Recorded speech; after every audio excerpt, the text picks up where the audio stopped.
आश्चर्यचकित हो गए। उनका युद्ध इतना भयानक चल रहा था कि सब देख रहे थे, देवता ऊपर आकाश में। बोले अब ये किसको पुकारेगा गजेंद्र।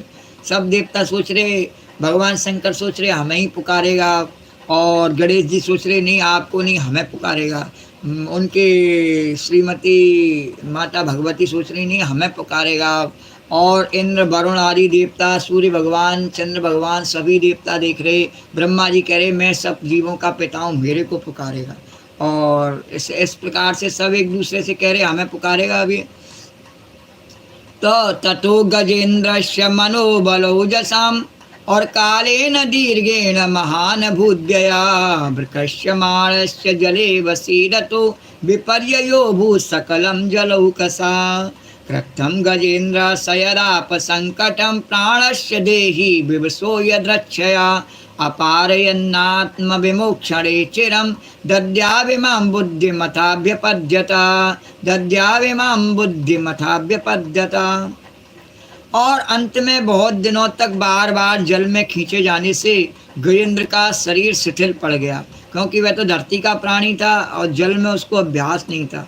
इसका कहने का अर्थ क्या है कि हमारा जो स्वभाव है नहीं वो शांत रहने का है, माया के झंझटों को झेलने का हमारा स्वभाव नहीं है, पर अपने कामनाओं के लालच से इस माया के दलदल में, माया के सरोवर में उतर जाते हैं और फिर इस झंझट में ऐसे पड़ जाते हैं कि काल रूपी ग्रह में छोड़ता ही नहीं है और इसमें फंस जाते हैं। और धीरे धीरे हमारी शक्ति तो कम होने लगती है, क्योंकि हमें उसका स्वभाव नहीं झंझट झेलने का। हमारा काम तो यही है, आत्मा का स्वभाव शांत रहना, भगवान का भजन करना, वही उसका स्वभाव है। किंतु अपनी क्षुद्र कामनाओं के कारण से और अपने लोभ और लालच के कारण से संसार में अपने स्वार्थ से हम फंस जाते हैं, और फंसने के बाद सब चाहते हैं कि निकल जाए, पर ये फिर ग्राह छोड़ता ही नहीं है।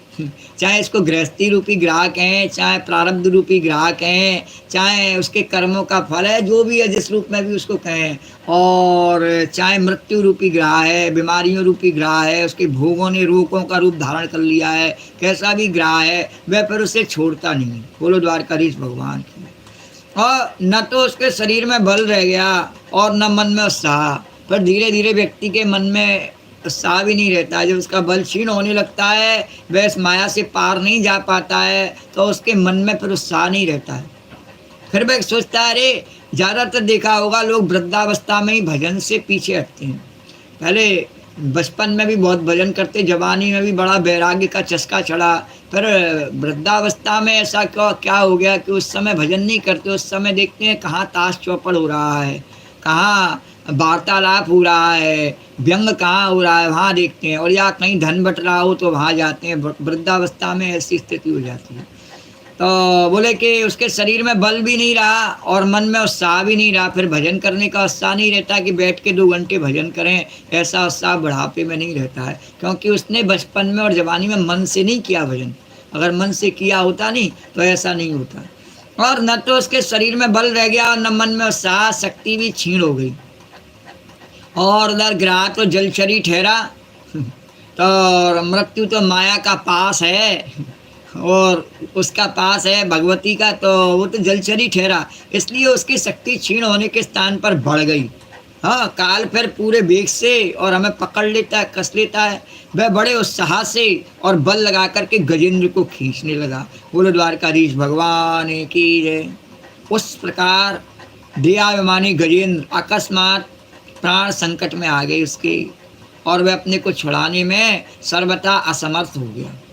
अरे इत्थम गजेन्द्र सयदाप संकटम प्राणस्य देहि विवशो यद्रक्षया अपारयन्नात्म विमोक्षणे चिरं दद्याविमां बुद्धि मताभ्यपद्यता नामामि मे ज्ञातया आतुरं गजा और कुटकरिण्या प्रवन्ति मूर्छितं ग्राहेण पासेन विधातुराव्रतो त्यहं च तं यामि परं परायणं त्यहं च तं यामि परं परायणं।